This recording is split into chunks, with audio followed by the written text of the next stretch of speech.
Lake Tekapo felt like a slice of heaven, and this place got us more curious about the Maori culture. So yeah, here's the story.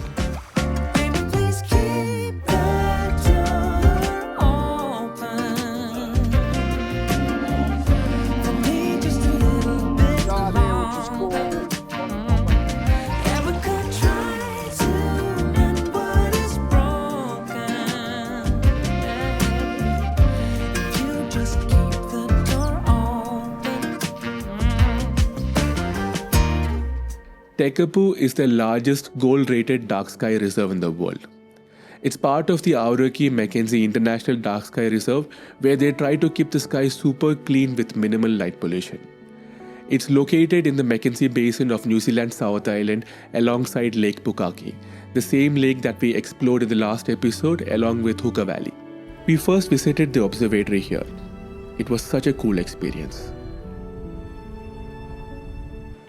The tour gave us a deeper understanding of the Dark Sky project, and it introduced us to the Maori perspective on astronomy. It was fascinating to learn how astronomy played a significant role in the Maori culture, just like how it did during the golden era of India. That sound you're hearing is a demonstration of vibrations of the stars. It's actually pretty cool. This is the Brashear telescope, which was built in 1960 in the UK and then shipped to Tekapo in 1965. It was hard to believe that this was the cutting-edge technology at that time. It looked really complicated to operate.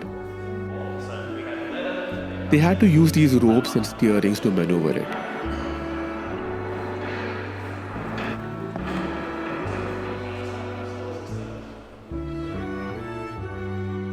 But now the Brashear telescope has been replaced by more modern telescopes, which are tiny when compared to it. It was really hard to listen with noisy Ime on my back. He was getting really bored.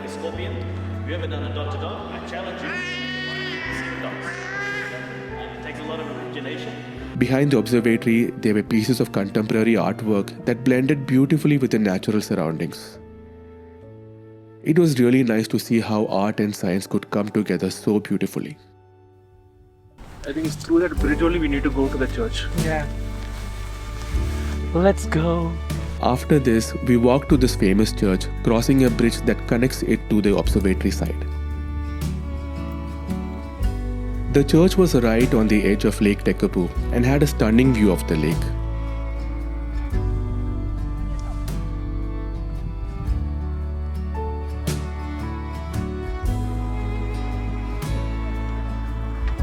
Momo, it's such a blessed place, isn't it?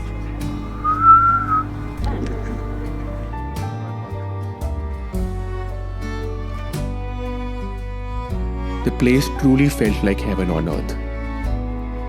It was so beautiful. Do we all so slowly lose control as emotions overflow, falling into the unknown? Or do we all guard our small fragile hearts as we're softly breaking apart, afraid to give in to the stars and open up our hearts?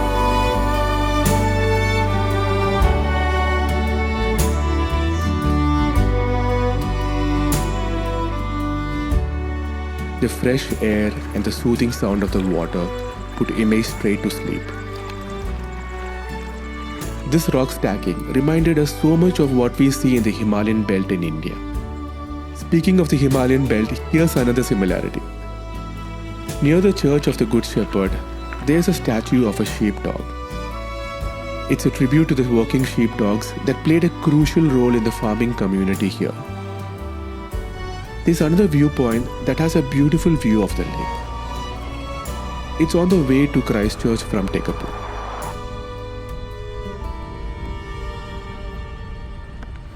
As we walked further towards the center of the lake, we were surprised to see lupins blooming.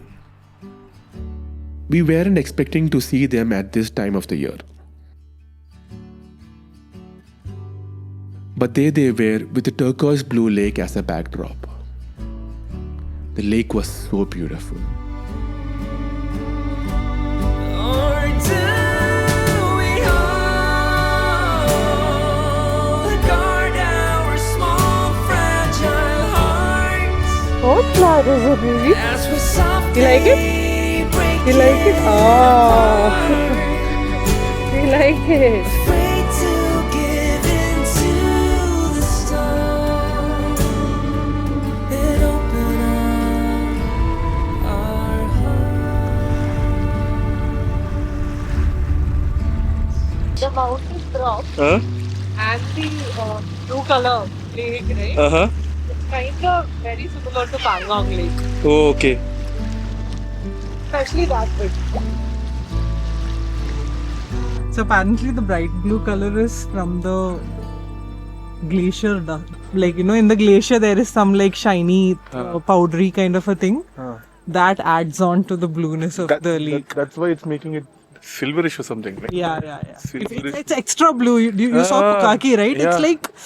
It's like painting blue kind of a Painting thing. blue, exactly. Okay, so shall we have some lunch? Yeah. I think we should do some. Yeah. Where is the lunch?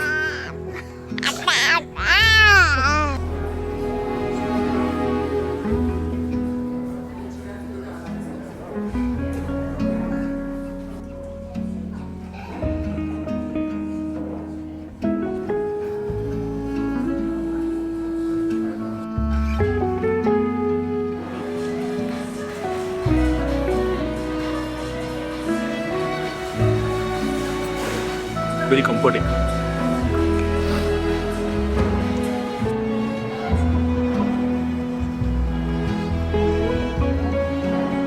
Are you happy? How's the food? Satisfied. Could I have one more?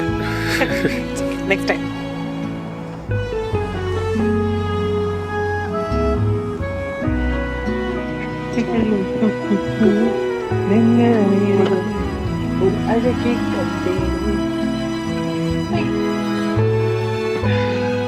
Come on, Ra. You're back, Momo. You're back.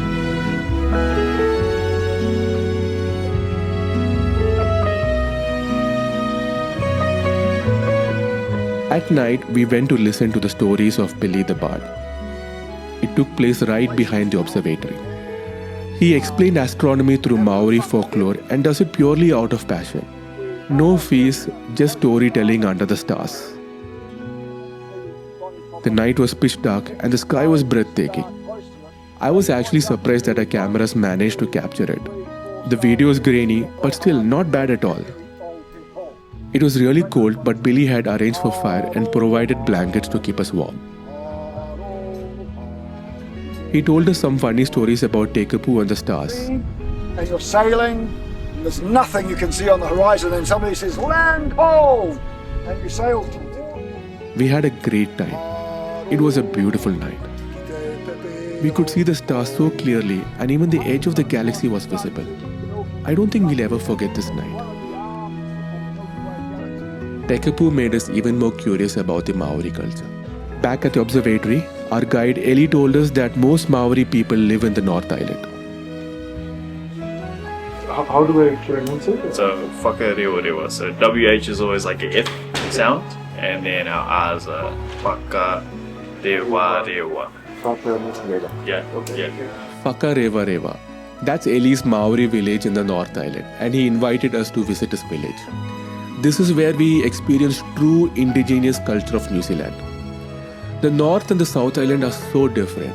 The South Island is visually stunning, while the North Island is rich in culture. That night was our last night in South Island. The next day we were heading to the North Island. I really can't wait to tell you that story. That night, we headed back to our holiday park and fell asleep under Tekapo's beautiful sky.